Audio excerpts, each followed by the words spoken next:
Hello दोस्तों, स्वागत है आपका। आज हम बात करने वाले हैं इंडियन टेलीविजन के उस लेजेंड की जो पूरी दुनिया के लिए एक परफेक्ट बिजनेसमैन है, संस्कारी बेटा है और जेन्युइन दोस्त है। लेकिन जैसे ही बबीता जी नाम की बला उसके सामने आती है, भाई साहब का सारा संस्कार टप्पू के पापा मोड से सीधा मजनू मोड में शिफ्ट हो जाता है।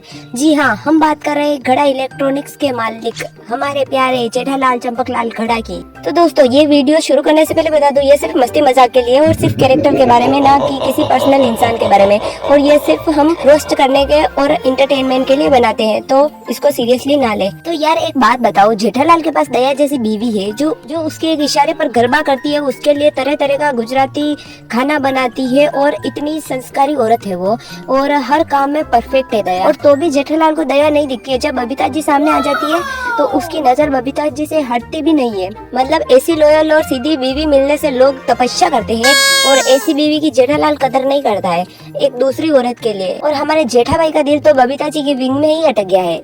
दया घर पर प्रेम से थाली सजाकर इंतजार कर रही होती है, और जेठालाल बालकनी में खड़े होकर दूरबीन से बबीता जी के ऊपर नजर गड़ाए रहता है कि कब बबीता जी बालकनी में आए और उसके दर्शन हो जाए। और जेठालाल की सुबह कैसे होती है, अगर बाबूजी उठाए तो अरे बाबूजी सुबह सुबह डांट पड़ गई। अगर दया चाय लेकर आए तो कहता है ऐसी कैसी चाय बनाई है दया, ये तो ठंडी हो गई है, और तरह तरह के नाटक करता है। लेकिन अगर वही सुबह बालकनी में बबीता जी दिख जाए तो भाई साहब जेठालाल के तो चेहरे पर ऐसी मुस्कान आती है जो उसे जलेबी फाफड़ा खाने पर भी नहीं आती है।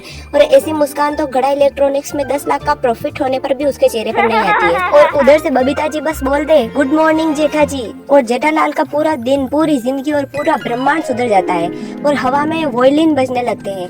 भाई इतना मोटिवेशन अगर सुबह काम में लगाओ तो घड़ा इलेक्ट्रॉनिक्स आज अमेजन को टक्कर दे रही होती। अब आते हैं इस लव स्टोरी के सबसे बड़े विलन पर, यानी कृष्णन अय्यर पर। जेठालाल को दुनिया के हर इंसान से लगाव है सिवाय अय्यर के।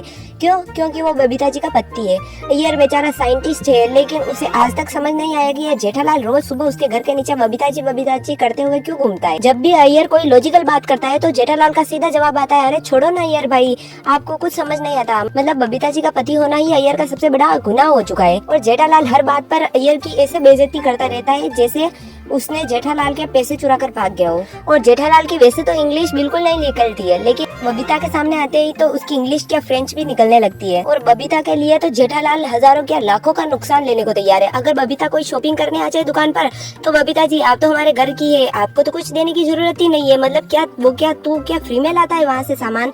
तेरे क्या आगे खुद की फैक्ट्री से बनकर आ रहा है सामान जो तू लोगों को फ्री में बांटता है? तो अपने खुद के घर पे तो फ्री में कोई सामान देता नहीं है, और तू बबीता जी को सब काम फ्री में दे देता है, बबीता जी के सब काम फ्री में कर देता है। और आपने वो एक एपिसोड तो देखा ही होगा जहाँ पर बबीता स्विमिंग सिखाने के लिए जाती है, और जेठालाल इतना उतावला हो जाता है कि वो बबीता जी को स्विमिंग करते हुए देखने के लिए भेस बदलकर वेटर के रूप में चला जाता है। मतलब यार वो अलग ही लेवल का बंदा है, और इतना अट्रैक्शन तो उसे अपनी बीवी से कभी नहीं हुआ होगा जितना वो बबीता से अट्रैक्शन रखता है। और एक एपिसोड में तो उसने बिना बबीता को पूछे अब उसका फोटो लेकर उसका मॉडलिंग के लिए दे दिया, और वो पान मसाला की एड में फोटो लगा दिया था। तो मतलब यार, और बबीता को जब वो बबीता कार जीतने वाली होती है तो बबीता को कार जिताने के लिए जेठालाल रात दिन एक कर देता है। वो उसका सबसे खास दोस्त मेहता साहब होते हैं, लेकिन वो सोचता है कि कार तो सिर्फ बबीता जी को ही मिलनी चाहिए, और जबकि हर बार उसके काम में सिर्फ मेहता साहब आते हैं। तो दोस्तों, आपको क्या लगता है, क्या जेठालाल को ऐसा करना चाहिए? अपनी लॉयल बीवी को छोड़कर ऐसे दूसरी औरत के पीछे घूमना क्या सही बात है?